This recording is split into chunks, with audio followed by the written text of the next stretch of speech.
Est-ce que ça t'arrive toi aussi d'arriver aux fêtes complètement brûlée? Tu veux être présente pour ta famille, tu veux en profiter, mais on dirait que l'accumulation de tout, le stress, les repas, les soirées, les imprévus, ça finit tout par te drainer plus qu'autre chose. Ben si oui, t'es pas la seule. Dans cette vidéo, je vais te partager 5 façons simples, mais vraiment efficaces de préserver ton énergie avant et pendant les fêtes pour que tu arrives en janvier sans te sentir complètement vidé, frustré ou gonflé comme un ballon. Tu vas voir, ce sont des petits gestes accessibles que tu peux ajuster selon ta réalité.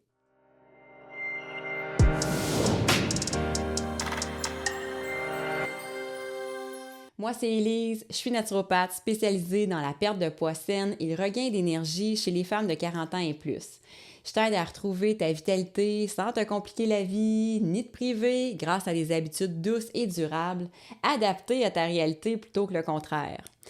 Puis si t'aimes ça, ce genre de contenu-là, qui respecte ton rythme puis ton énergie, ben pense à t'abonner. C'est exactement ça que je te partage chaque semaine ici. Avant que je te partage mes conseils, je veux juste te dire que j'ai créé un outil gratuit pour t'aider à retrouver ton énergie et surtout à la garder, même quand c'est plus intense dans ton quotidien. C'est un petit e-book qui s'appelle « Les 7 habitudes pour retrouver énergie et légèreté après 40 ans ». Tu vas y trouver des exemples concrets, des gestes simples à intégrer, même si tu n'as pas beaucoup de temps. Puis honnêtement, ça se lit super bien avec un thé entre 2 brassées de lavage. Le lien est dans la description, juste en dessous de la vidéo. La première façon de préserver ton énergie pendant les fêtes, c'est de protéger ton espace mental.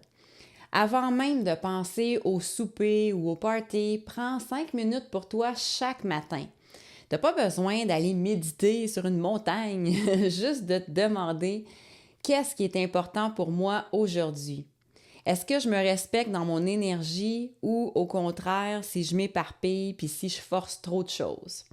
Tu vas être surprise à quel point juste de nommer ça, ça peut tout changer. Si tu trouves ça utile, ce genre de rappel doux-là, pense à cliquer sur le petit pouce bleu. Ça m'aide à savoir que ça te parle, puis moi, ça me donne envie de continuer à créer dans ce sens-là. Deuxième façon de préserver ton énergie, c'est de garder un minimum d'ancrage dans tes habitudes. Même si c'est pas parfait, tu peux te dire par exemple, je bois quand même mon grand verre d'eau à chaque jour au réveil. Ou encore, je fais ma mini-marche à tous les soirs après le souper. Tu peux dire aussi que tu t'assures de manger quelque chose de coloré dans un de tes repas de la journée. Juste ça, là, ça peut éviter beaucoup de dérèglements, de digestion, de fatigue, puis même d'humeur. Ma troisième façon de préserver ton énergie, c'est d'anticiper les journées plus lourdes. Tu sais déjà que, par exemple, samedi soir, c'est un souper chez ta belle-sœur. Ben, à ce moment-là, peut-être manger un repas plus léger au dîner. Bois plus d'eau aussi dans la journée. Puis prends 15 minutes de calme avant de partir. Tout ça, c'est pas dans le but d'être parfaite, mais pour pas arriver déjà surchargée. Ton corps aime ça, la prévoyance douce, pas le contrôle rigide. Quatrième façon, tombe pas dans le piège du tant qu'à y être. Tu manges une bouchée de fudge, par exemple, tu bois un petit verre, tu dors un petit peu moins que d'habitude. Tu te dis tant qu'à avoir fait un écart, aussi bien continuer. Mais non, ton corps, lui, il veut juste revenir à l'équilibre. T'as pas besoin de compenser ni de te punir. Il faut juste reprendre ton petit geste doux et continuer. Cinquième façon, donne-toi le droit de choisir ce que toi tu veux vivre. Tu as le droit de dire non à un événement. Tu as le droit de ne pas cuisiner 1000 affaires différentes. Tu as le droit de t'asseoir au salon pendant que les autres jasent dans la cuisine. Ça, c'est pas de l'égoïsme, c'est de l'écoute. Puis l'écoute, c'est ça qui protège ton énergie à long terme. Fait que je te résume vite fait les 5 façons de préserver ton énergie avant et pendant les fêtes. Protège ton espace mental dès le matin. Garde un minimum d'ancrage dans tes habitudes. Anticipe les journées plus lourdes. Tombe pas dans le piège du tant qu'à y être. Et donne-toi le droit de choisir ce que toi, tu veux vivre. Dis-moi dans les commentaires, est-ce qu'il y a une habitude ou un petit geste que tu fais ou que tu pourrais faire pour préserver ton énergie pendant les fêtes?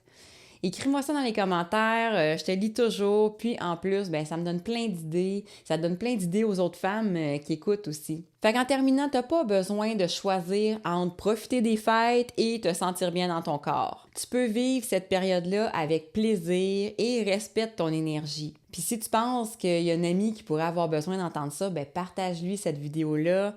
On mérite toutes de commencer janvier en se sentant bien, reposé, pas complètement brûlé. Puis oublie pas, tu peux télécharger gratuitement mon e-book Les 7 habitudes pour retrouver énergie et légèreté après 40 ans.